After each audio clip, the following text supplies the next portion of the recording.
how many of you were just in that last presentation about functional web? So actually, he gave me like a really cool tee up, because when he was talking about that whole thing, he also kind of very briefly mentioned web components. So I'm going to dabble in that space a little bit too, basically within the scope of, how to ship accessibility. Disclaimer, I work for a major corporation, so yes, opinions are my own. They appreciate many of my opinions, but they don't share all of them. Who's Dale? Who am I? My name is Dale Sande, and I'm a principal engineer with a fabulous airline that you guys are also familiar with called Alaska Airlines. Not so much, I'm betting on the East Coast. My career, I actually started out as a designer and quickly transitioned to being a developer. Did the whole full stack thing, gradually went back to more front end, and definitely have a passion for solving front end problems. Throughout my entire career, which is spanning close to 23 years now, I've had two very major strong drivers, and one is delivering user experience and user interface consistently, which is a huge, huge challenge throughout web development.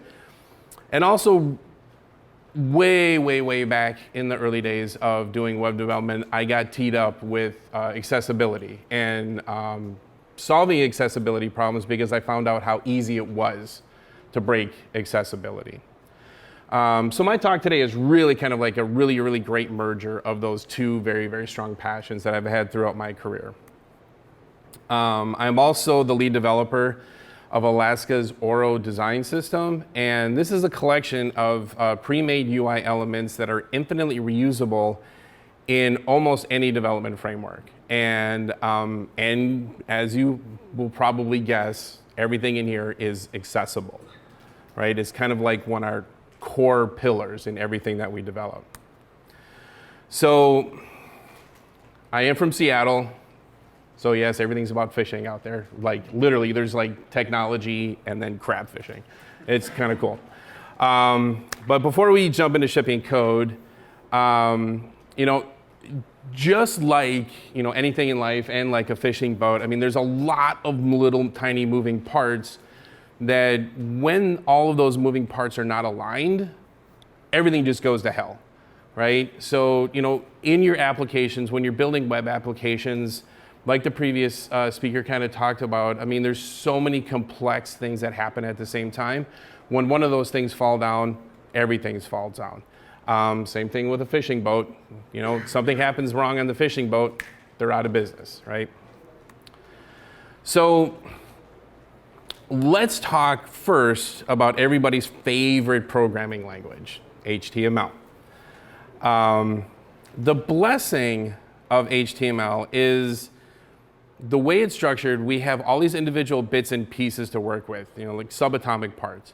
And these subatomic parts allow users to configure them and use them in an infinite number of ways. And like I said, this is a blessing, because you have infinite flexibility, but it's a curse all at the same time, because you would have now an infinite ways of screwing it up. Given this coupled with the forgiveness of browsers, I mean, everybody's in this room, I'm sure, has lived through the Internet Explorer days where you could write the worst HTML on the planet and it's still rendered, right? It's kind of an amazing trick that browsers have been doing, and they allowed a generation of engineers to build HTML in the worst ways possible, and it still worked on the internet. So it's kind of magical. Coupling those things with the average misunderstanding of HTML and the growing confusion around what it actually means to write accessible code. And I mean, how many of you have read the entire ARIA spec top to bottom? And you understand all of it? No. Right, so we got one person who read it and he doesn't understand it, right? So that immediately speaks to the complexity of what it is that we're dealing with. So right out of the box, I mean, like HTML tried to be super, super helpful. And with HTML5, they're like, well, we're going to invent all these semantic tags, and we're going to tie these semantic tags with semantic functionality. And when we use these tags correctly and you put your content into it, you know, then the browser knows exactly what to do, and we're going to make a perfect world. But literally, that is not what happened, right? And every developer kind of looked at all these tags and was just like, why do I have to deal with this? Can't I just make everything a div with a CSS class? Right? I mean, I literally worked on a team where, like, I'm working with really, really, really smart people, and it kept driving me crazy because the whole UI was built with divs, and they kept saying, well, we're going to add semantics with CSS.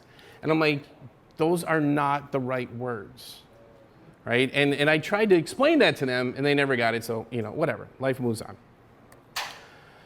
So, accessibility, you know, now a real kind of question kind of comes up is, literally, does your web application have to be accessible? Right? So we're all nerds here, so we can easily look at some data. So for web developers, content creators, and policymakers, anybody in this room, I have a question. Why do people with disabilities use the internet less than anybody else? Anybody, real quick. Why do people with disabilities use the internet less than anybody else? Yeah, it'd probably break. You think that like alternate images, no one fills that stuff out. Like, so if you have a picture, and the only way they can read it is through like alt image text. No one fills it out. They don't get to see the picture. And it just there's always like little things that don't never work. Little things that never work. So basically, it's hard as I'm on camera, so I'm not going to say the word. Okay, you're going to say something? Super frustrating, super frustrating. If anybody in this room has an opportunity to sit with people with honest visual or audio disabilities trying to use a web application, I encourage you to do that because it'll be the most humbling experience you will ever have in your life, because you will firsthand see the challenges that people with these disabilities go through just to access something that we literally take for granted. So what can we do differently, right? I mean, there's like, how can we help make this better? So the problem that we run into is that most developers create content that is ideal for typical users, right? How many people in this room, like you're all developers, one way or another? How many of you are legally blind? How many of you program all day with a screen reader? None of you take into account people with disabilities when you're building anything, right? So now the challenge just becomes harder, right? WebAIM publishes an annual analysis of homepages of the top 1 million websites in 2021. 97.4% of analyzed web pages failed to meet one or more of the criteria from the Web Accessibility Content Guidelines. And analyzed websites had an average of 51.4 errors per page, right? So like the problem is huge, and the challenge is harder because the tools that we have to fix it, nobody understands, right? So, and if you're using the tools incorrectly, you're making the problem actually worse, okay? So people with vision impairments use screen readers to access the web. If content creators fail to provide image alternative text, captions, or transcripts, they can't perceive the content, right? That's fact, okay? Forms and other interactive elements may create issues for people who use keyboards only. So that's another really kind of interesting key point, because a lot of people just think accessibility is like, well, they can't see the screen. There's a million other physical mobility issues that people deal with where they can't touch a computer or use a mouse, right? So if you can't tab through the entire experience, broken. Forget about it. That person is now off your radar. People with color vision deficiency, color blindness, may also be unable to read any text that has poor contrast. There are so many tools that we use out there that generate UI that all the contrast ratios are off balance and people cannot really perceive what's going on at all.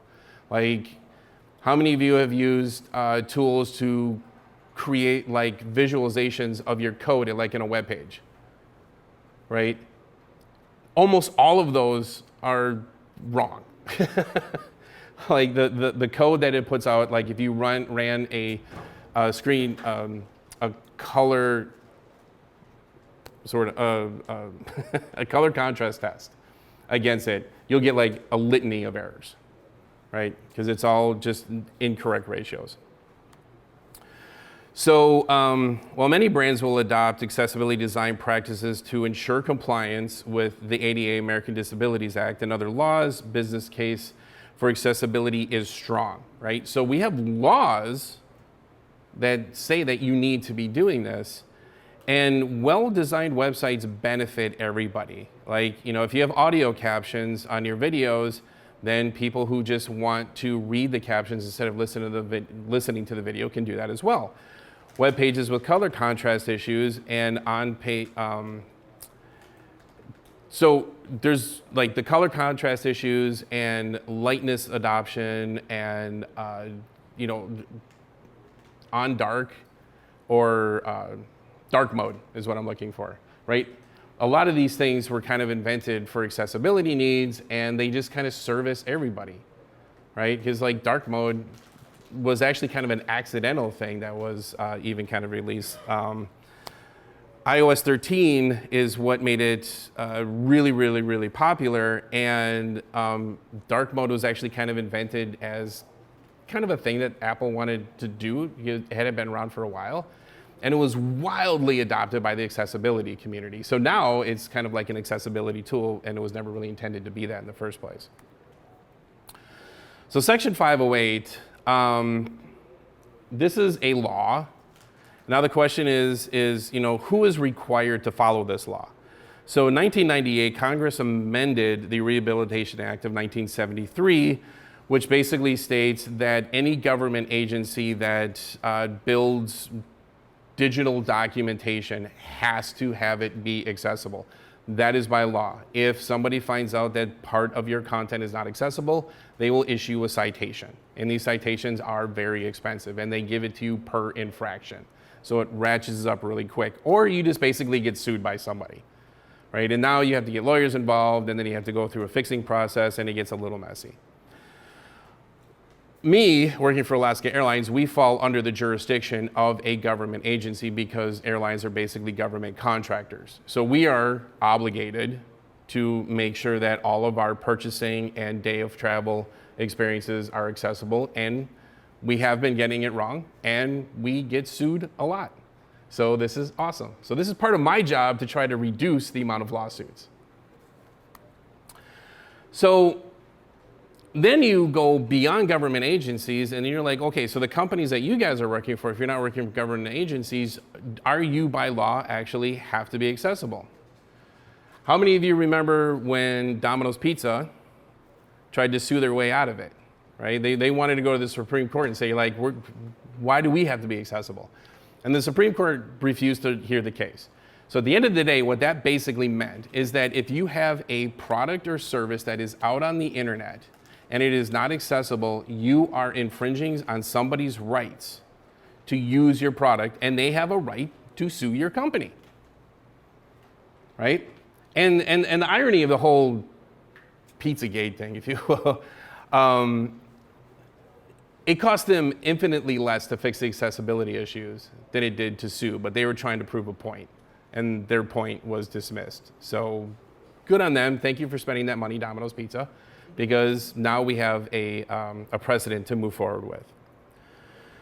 So when it comes to accessibility, the other challenge that we have is that it's an invisible specification, right? And so what I mean by that is, like, you know, when web developers we're not using tools that are specifically designed for people with visual audio, or physical special needs. We're all kind of building these interfaces from our own personal perspective. I don't have color blindness. I have full mobility in my hands, and I can hear, and I have full vision, right? So it takes extra effort for me to deal with that other specification. But, and this is not meant to be a downer, let's not forget that those gifts are not always available. Like, it's not a guarantee for life. Because actually last week, I was diagnosed with glaucoma.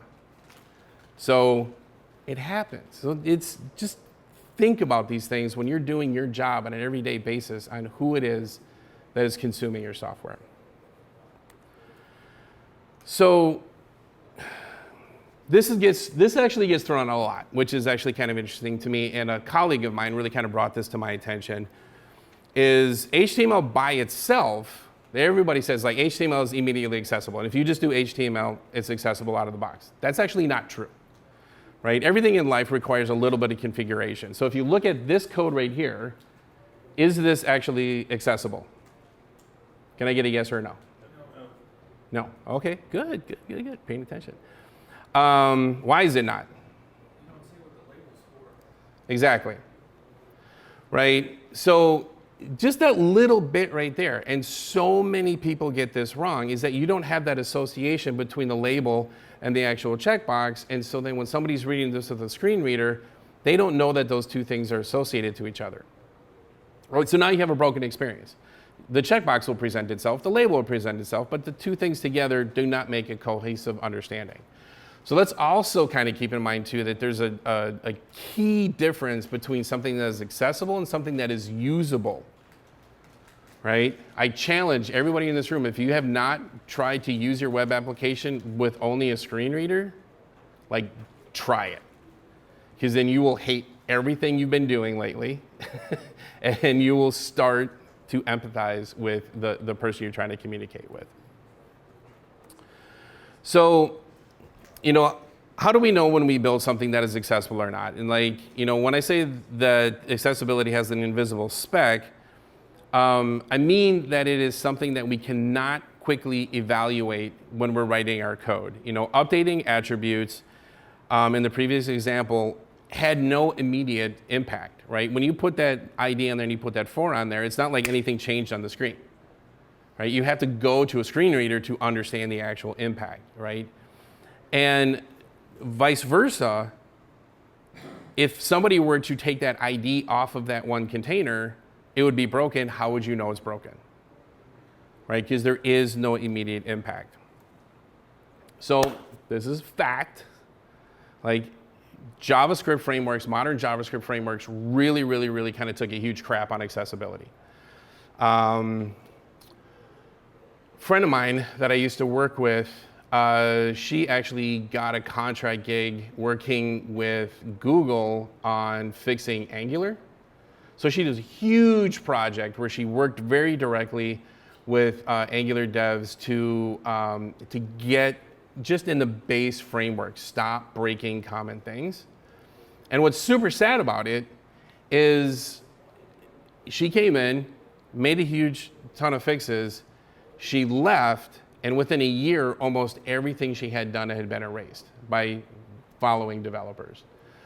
So that is also a common thread when you're dealing with accessibility issues is unless there's another driver other than a single human being, when that human being pops out, all those bad practices start coming back in, right? So if you're going to be that advocate on a development team for fixing these things, you have to figure out a strategy on how to bake this in to everyday development work and how to leave artifacts behind that encourage other engineers to follow in those footsteps versus just wiping away what you had done. So how do we fix a lot of these problems, right? So I quickly talked about the ARIA specification. And ARIA is an enhancement on top of HTML. So first release as a recommendation back in 2014, ARIA aims to fix the problems that JavaScript broke. HTML works in such a way that when used to the spec, the client, the browser, understands what's going on with the page. But when you start to introduce JavaScript and you start to dynamically move things around and change things, inject content, remove content, This is when the normal accessibility model within the browser just starts to break down. Has anybody heard of the accessibility object model? AOM? So you have the DOM, right? And then you have the CSS object model. So there's the growing, I should say, accessibility object model, which is looking to really kind of build that accessible model and give developers access to it via JavaScript, right? So I'm not saying before like JavaScript is the worst thing in the world, and like it's not. It's just that we need to be using it a little bit more appropriately. And with time going by, it is getting better. I used to hate JavaScript. So ARIA was designed and thought of back in 2014, really to fill that gap. Like, you know, when people start building all of these dynamic interfaces to make app-like experiences, and you're breaking the model of accessibility within the browser, then ARIA comes into play. Now, you know, so this is where it was put onto us again. It's like, okay, so you as engineers, congratulations, you've now started using JavaScript for everything, and you've broken everything, and we don't know how to fix everything, so we're gonna give you the tools to fix it again, right? And that's ARIA. So breaking it down really simple, the first rule of ARIA literally is to not use ARIA, right? The first rule of ARIA is only use it if you have to. Please try to stick with those regular semantics within the HTML, and you're gonna get a lot of mileage out of that. But the second rule of ARIA is like, don't change the semantics of an HTML element unless you really have to. And now there are legal reasons on why you would have to, and I'm gonna have a demonstration at the end which, you know, talks to that. And I totally get it. So now the third rule is really like, when you're fixing accessibility and you're moving things around and you're changing the semantics of the HTML, always remember that it still needs to be tabbable, right? That's a super thing that's like really easy, but a lot of people forget it, and then you start tabbing through the page, and then, like, an interesting story that somebody told me when I gave this talk previously is that they were using a new tool to use their keyboard, kind of like Vim, to move through a web page. And he's like, dude, like all the web pages are broken because they messed up their tab structure. So he's just trying to use that, you know, as a Vim tool, and like, so then somebody with accessibility issues can't use those pages either, right? The fourth rule is don't turn off accessibility just because you feel like it, right? And this is really kind of important when it comes down to focusable elements, like, you know, like buttons and hyperlinks, toggles, drop-down menus, things of that nature. Right? Some people are like, well, this is all busted, so I'll just put presentation on it, and then and then I pass all my accessibility rules, right? Don't do that. That's just really bad. But that being said, I mean, there are times when, you know, using role presentation does come in handy. Icons. Icons have no value to somebody who can't see. They don't care. Right? You don't have to give an alt text to an icon because they literally don't care, because the word from which the icon is representing should be there as well, right? And reading that out. You know, if you're building a page and things are moving around between like mobile and desktop, and you have duplicate content actually written out in the DOM, hide one of them so that the screen reader isn't reading all of that stuff twice. A lot of that stuff really is super legal, and it makes sense. Also understanding how role presentation works, because it will, like, unless it is a, that's the word I'm looking for, unless it is a child element of a parent element that has to be there, kind of like a UL and an LI, right? Only that outer thing will be hidden, but then all the semantics inside of it will maintain. Right? But if it has a parent-child relationship like a ULLI, then that whole thing would get hidden, right? So ARIA hidden true is actually that. I mean, everything disappears within that container.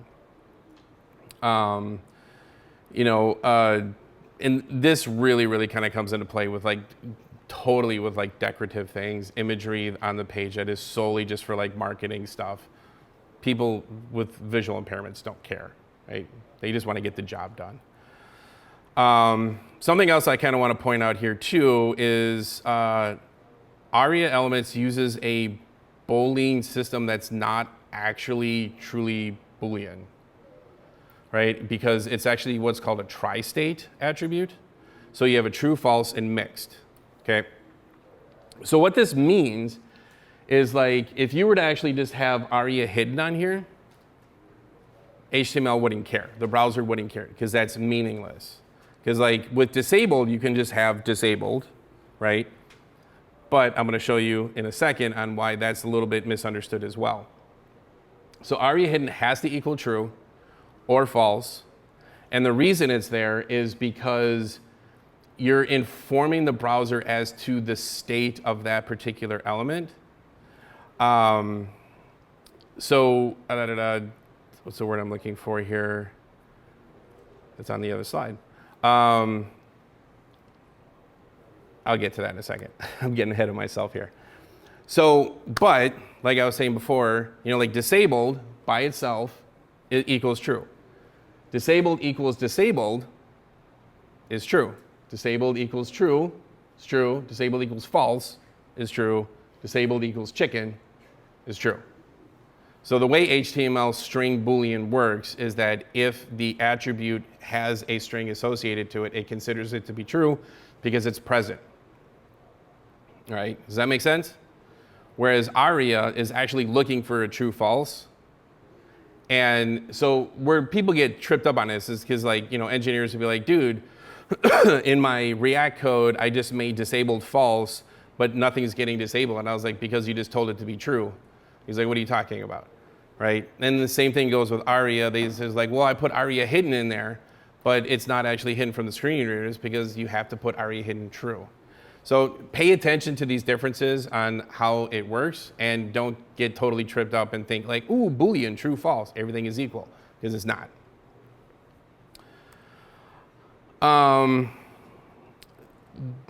This is just an interesting statement, and I see a lot of people do this a lot, where they try to add, they think adding extra semantics to HTML makes it more accessible, and that's 100% wrong. So literally, if you ever see anything like this, like button roll button, like please delete roll button from everywhere, and please try to set it up so that like developers coming behind you don't see that as a pattern that they should copy. Because it does nothing. It literally does nothing. And it just, all it does is actually kind of confuse people who are reading the code. And as much as developers say like, I don't ever copy paste code, that's a lie, right? Just as a test one time, I made a component for people to copy and paste, and I put a bunch of stupid attributes inside of it. And then I saw those stupid attributes show up in production. And I was like, copy paster, bro. Good job. So all of this being said, I mean, literally this is just kind of the surface of tons and tons and tons of information. And you know, ARIA is a set of attributes that define semantics in areas where native semantics are either void or have been highly customized. Authors are required to assign appropriate ARIA roles, state property during its life cycle. That statement alone means that using ARIA is only the first part of any additional work that you have to do, right? Because just because you threw a role in there, you're like, yeah, I'm done. It's like far from it. So looking at the current API, I mean, I'm just going to kind of breeze through things here real quick for people who haven't read the specification top to bottom, like my friend up here in the front row. There are widget roles, which are interesting. Then there's composite roles, document structure roles, landmark roles, live region roles, and then window roles. So widget roles are things like button and switch. Composite roles are like combo box, menu, radio, group. Document structure roles would be like application, document, article. Landmarks are main navigation banner. Live region roles are alert, log status, and window roles are like alert, dialogue, and dialogue. And also, just a quick note out there, notice I'm using the word dialogue and not modal. Dialogue is a thing, modal is a state. There's no such thing as a modal. There's a modal dialogue, but it's still a dialogue. Please educate everybody else around you to that tidbit of information. Next, we have states and properties that are made up of widget attributes, live region attributes, relationship attributes. So things would be like ARIA autocomplete for widget, ARIA current, ARIA disabled. Live region attributes would be ARIA live, ARIA relevant, ARIA atomic, ARIA busy, right? I mean, you guys get in your head kind of like wrapped around on how these different things would play within interactions. Because the challenge that we have is like when you start making these really, really complex interactive components, you have to alert the browser as to the state of what's happening because the original semantics with HTML alone just don't exist. Like how many of you have ever built a select menu or like a combo box menu from scratch? How many of you think it's 100% accessible? Because all this stuff comes into play. Oh, I'm dying. So, what some people look at this and they're like, this is really not that big of a deal. I can just whip this all together. That's usually the first sign that you're going to get it really, really, really wrong, right? Because you're grossly underestimating the complexity of what's going to happen in your near future. And this is why we get so many things radically incorrect. So, okay, enough talking about ARIA.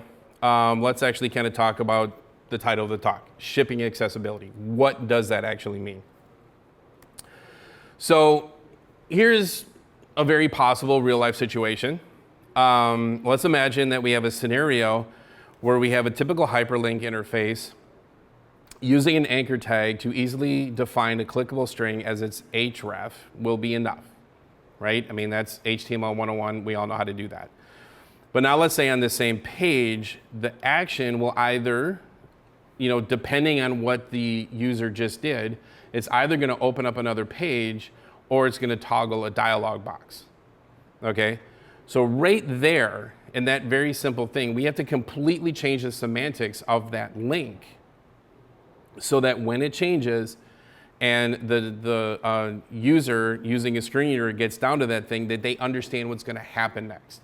Because I can tell you right now, there's literally nothing more frustrating in the world is that when somebody goes down to a hyperlink and then all of a sudden it starts setting off a whole bunch of actions on the page because they're expecting a new page to happen, not a whole series of events.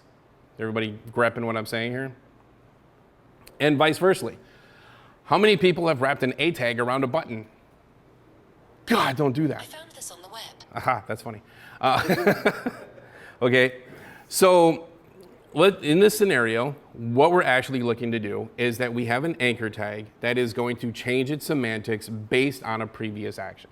Pretty simple.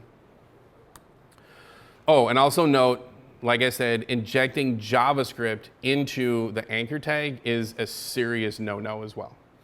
Like security reasons, that's a bad idea. Also, semantically and for accessibility reasons, it falls over. So here's an HTML template. And remember that we shouldn't be doing this at all, but the feature requires that we have this change in semantics on the fly. So also note that using ARIA pressed false is not the same as not having ARIA pressed at all. So this is what I was trying to say a minute ago. Right now what this is saying is that this button supports being toggled ARIA pressed, but currently the state is false, right? If it wasn't there, that just means not happening, right? So that reads back differently to a screen reader. So, just for the sake of simpleness, let's assume that we've identified the element that we're going to interact with, and we're going to call that node the ARIA pressed node, right? JavaScripty. And there's going to be two parts to this. One, there's going to be a function that will use an event object to determine the value of ARIA pressed on ARIA pressed node. And then there's going to be an event listener for mouse up, mouse down, key up. Okay? And then we're going to use the ARIA press property of the element interface. So if you're not familiar with that, the ARIA press property of the element interface reflects the value of the ARIA pressed attribute, which indicates the current pressed state of the toggle button, right? So it's a JavaScript thing that basically just is your back and forth talk right there. So then, yeah, your toggle function may look something like this. I mean, this is pretty straightforward what's going on there. But then again, to get this to work, we have to have event listeners, right? So we have to squeeze an event listener in here so that when one of these events happen, the code knows how to react to it, right? So what's the big deal? Seems pretty simple, just go out and do it. The problem that we have here is that little bit of code is super simple, and if you're not encapsulating this or trying to use this in a library structure kind of way, it's going to be replicated across multiple parts of the application, right? That's the first challenge that we have with working with HTML, CSS, and JavaScript, is that if you're on an enterprise size application and then they want this type of functionality, like I can almost guarantee you it's going to be repeated like endlessly, right? Nobody's going to remember what happened on that other page, and so then they're just going to keep making things. And then, like, how do you also ensure that it's always working, right? So then, you know, if you wrote it 10 times, do you actually have 10 tests for it? And how long does that take to run, right? And so everything just starts to build up really, really, really fast. And it's super fragile, right? So this is where HTML custom elements kind of come into play. Like, how many of you have ever heard of HTML custom elements? How many have used HTML custom elements? Okay, cool. All right. To me, HTML custom elements is a solution that we've been looking for a very, very long time. The specification, I want to say, was first even kind of theorized close to like 16 years ago. And through some very, very interesting projects like Polymer with Google, you know, we're finally at a place right now where these things are real. And they're super amazing to work with. So up until HTML custom elements, you know, the developer is only left with all of these bits and pieces. And, you know, it was always up to them to use these very, very small pieces to build a thing, again, endlessly. You know, these things are great for building things once and only once. After that, the developer experience becomes tiresome and tedious, right? I mean, this is why I hear most engineers like, I hate front end, I hate UI, because you're dealing with these very, very low-level tools and you're constantly repeating yourselves, right? So HTML custom elements allows us to build something that is infinitely reusable, as well as anything like a p tag or, you know, a table tag.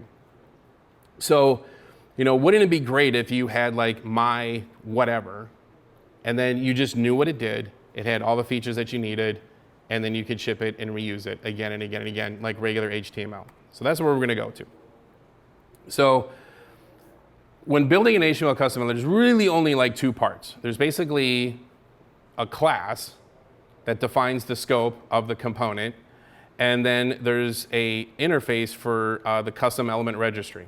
Right? So you just build the class out to what the component is, and you register with the browser, and you're done. Right? So when this is sent to the browser, what's really cool about HTML custom elements is that, like, this is not React or Angular or Vue. You don't have to ship a whole library to the browser for it to understand how to render it. The browsers know. And unlike React, Vue, Angular, what have you, this is an HTML specification. This is part of the W3C. This will never go away. Like, literally, this will never go away because it's almost impossible to deprecate things out of the HTML specification. Right? It takes years for things to go away, and this is just ramping up right now. So the cool thing is that you can just send very little JavaScript to the browser. The browser knows what to do with that. It interprets it as HTML and renders it as DOM. So even like the previous speaker was talking about, he was like, we only send HTML first, we only send HTML first, but then he was actually sending web components, right? So he's actually sending JavaScript, which was interpreted as HTML and then became DOM. Okay, so that's an important distinction. So here, this is a slide that was used at a conference, God, I want to say like almost 10 years ago now.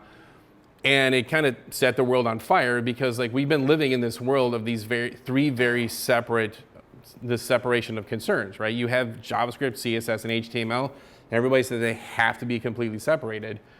But this slide says no, because the concern is the component, right? And the component consists of HTML, CSS, and JavaScript. And that's exactly the way HTML custom elements are architected, which is really, really cool. So that being said, like I said, the browsers understand what a HTML custom element code is, and there is a HTML specification. The problem that we have is that it's really annoying to write it at the HTML specification level because there's a lot of boilerplate code that you have to shove into this thing. So we as engineers, what would you start doing? You're like, well, I don't want to have to repeat this again and again and again, so I'm going to start making a little tiny library, right? We don't need to make that library because the kids at Google invented something called lit, right? Because this is what all the kids, like they get paid all the money in the world and they have all of our money to build things like this for us, and so we should use it. The really cool thing, again, about the kids at Google working on the lit project is that they also work really closely with people with the W3C. So they're trying to push the specification in a way that reduces the dependency on their library, right? So we're learning a lot about custom elements at the same time we're developing them. So we're looking for these, these streamline opportunities, and that's where the W3C and standards committees are like, hey, we like these ideas, so we want to build this in the browser so we don't have to ship so much code, right? So the future looks awesome. So building a custom element is actually really, really crazy easy, right? So what you have here is that the first line, I'm importing a very small library. So lit element is an insanely small library that gives you so much. And then what you see up there is I'm also importing something called CSS and HTML, right? Why am I doing that? I'll get to that in a second. There's the class structure, which basically just extends the lit element baseline component, which gives me all of this free juice. And then I just have to declare properties, right? So properties are /AK attributes, right? So I need a name property, I need a name attribute. I just declare it here real quick, super easy. Static style CSS. So something that lit element does that's really cool is that they use something called tagged template literals. And what that is that it's like a regular JavaScript template literal, except it's assigned to a function. So I can write CSS in here with the CSS tag template literal, and then it basically renders CSS. It ships regular CSS to the browser. And what's really awesome is there's another technology called constructible style sheets, where I could ship one component like 10 times to the same page, and the CSS gets all collected by the browser, and then it only thinks of it as one glob of CSS, not 10 times, right? It just takes all of that, and it does the same thing with JavaScript too. It's like if that function gets loaded again and again and again and again and again because they keep shipping the same web component, it's like, I only need it once. Everything else can get dumped, right? So hyper performant, super easy to deliver because you're always working in the context of your component. So then, there's a constructor model in here to allow me to define some early functions or, have defaults, which is super easy. And then you have the render function right here, which basically returns HTML, right? And again, this is not, the cool thing is this is not JSX, right? JSX is crap. Literally JSX is the one thing that turned me off of React so hard because I was like, this just doesn't make sense. I hate working with this. This is regular HTML, but it's inside the HTML tagged template, so I get cool features of JavaScript in here too. So it's the best of both worlds possible without having to deal with the insanity of JSX. So use that's an interesting word up there I typed. Okay, we're just gonna run with that one. So using a using a a custom element is even wicked easier, right? So all of my code for my element is just in this one, stop it, Siri, this one simple greetings.js file, right? So I import this as a type module. It's all ES6, super jazzy stuff. Then I use it, simple greeting, as any regular HTML. That's all I got to do, right? This is a regular, like the coolest thing that I've actually done, and I can show the page later, is that I built my entire documentation website using Markdown, because web components work inside of Markdown because Markdown accepts HTML. Right? So I don't have to use anything else other than a Markdown transpiler to turn that into HTML, and then it ships out the HTML, and the HTML knows where the JavaScript is to make those components, and poof, it's pretty rock and roll. The biggest problem I have is the Markdown transpilers sometimes are just crappy. So using it is just wicked easy. And you can even bundle these things up too, and load them out on a CDN, and then bring them into your page as an individual CDN bundle as well too. So if you're dealing with, projects that can't compile JavaScript and bring these pieces together, you can do that really super easy. So now that we understand the environment that we're working in, how do we actually ship accessibility, right? So here's the demo I'm going to walk through. Super straightforward. There's the construct of my component. I'm bringing in lit element. I'm extending it. I have an HTML render, and then basically I'm just templating out HTML. The only thing that you can notice there different is the slot, right? How many of you worked with Rails, and there was a yield tag and things like that? So all that really is doing is that when I use my component, an open tag and a close tag, or open tag, close tag, you're reversed, there's a string in between. That string will get moved to where the slot is in my template. So I can put that anywhere, and I can even have multiple named slots too, which is pretty cool. So this is the output of that first template if I were to use the HTML. Like HTML that goes into the thing I'm building, and this is what gets rendered on the page. So I need to define properties so I can start using them. So then, super straightforward, declare my properties, return href is a property, it's a type string, role is a type string. Done. I've now invented properties. So now I can go back to my HTML template, and now my href is going to equal this.href. This is always the scope of the component, right? That's as far as it goes. So if you were to console log.this, it would return you the component.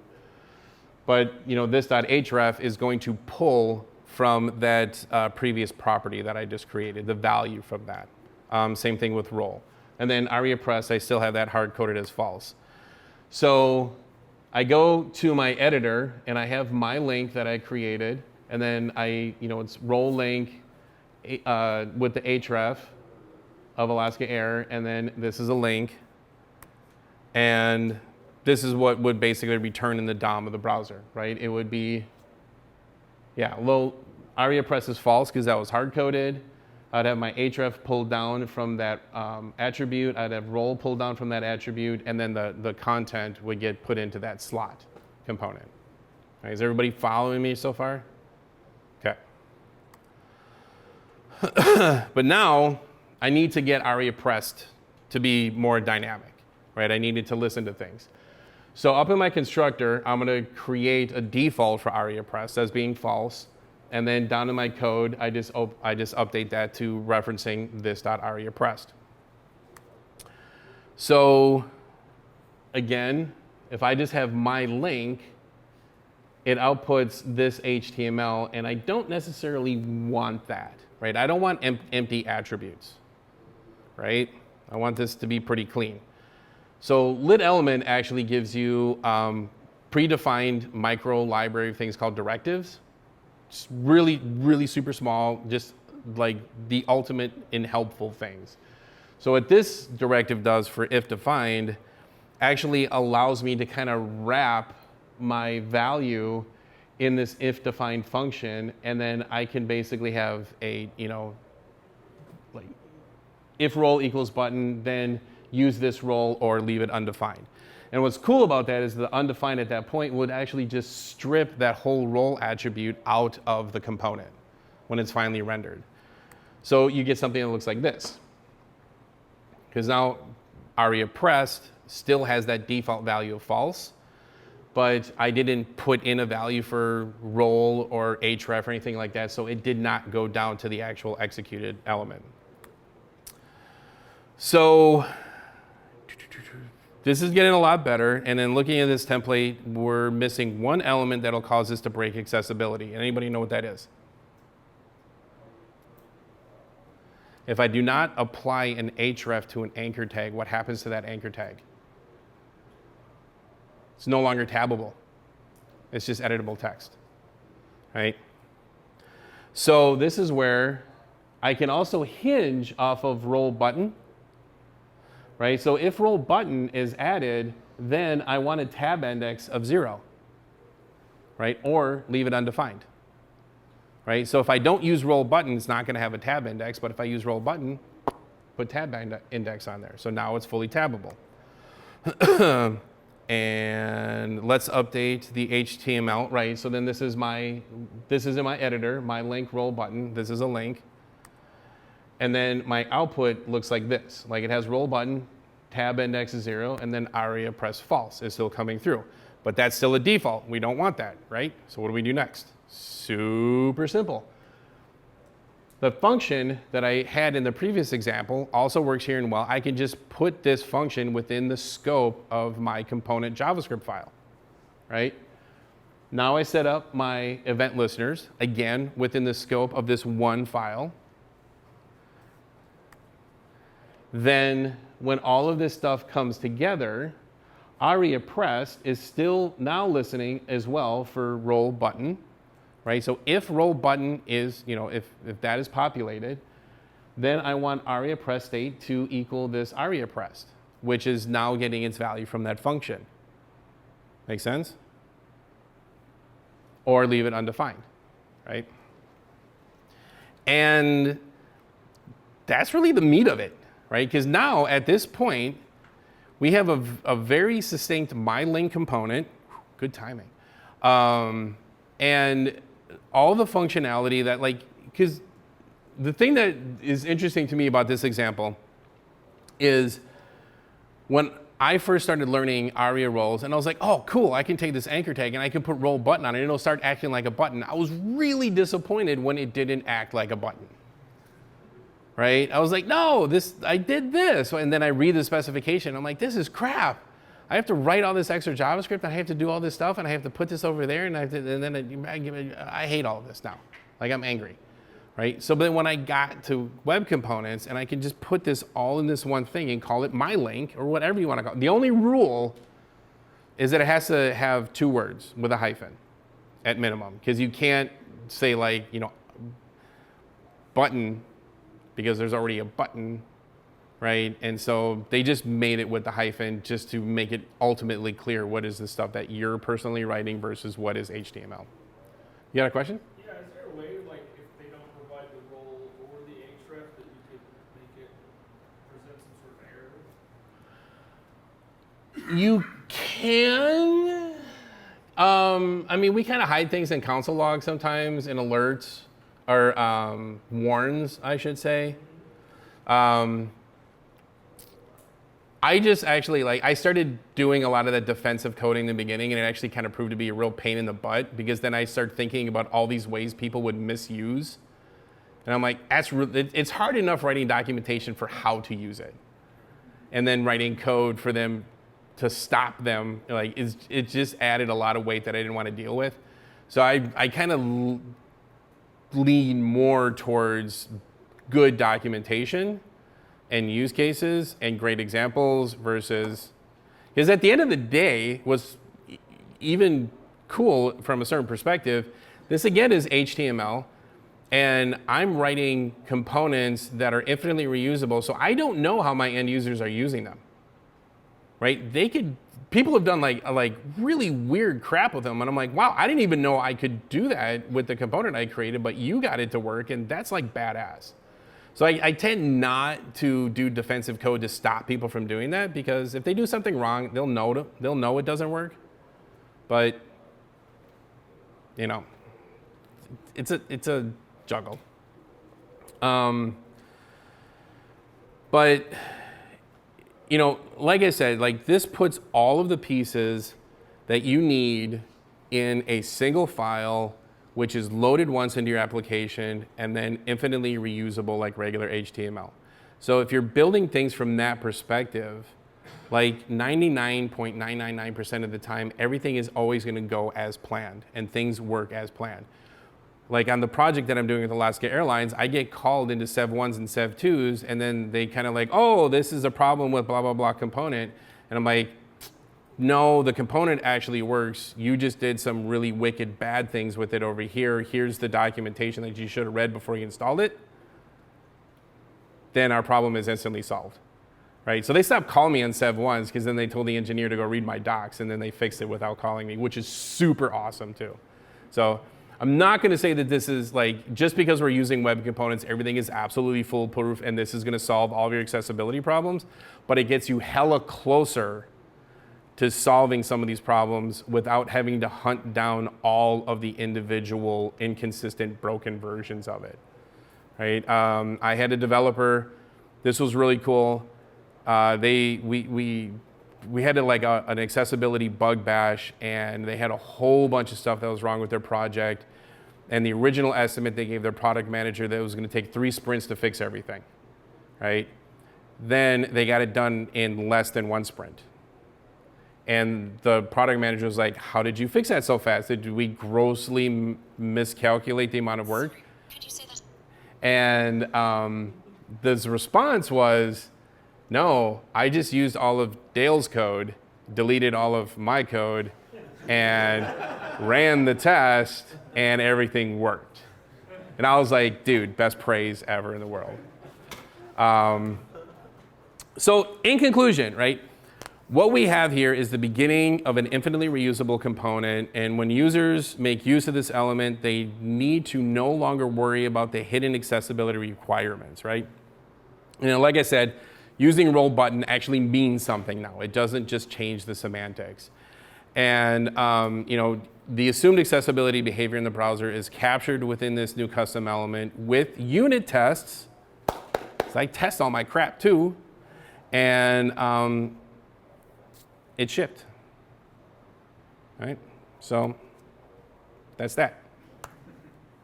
Thanks.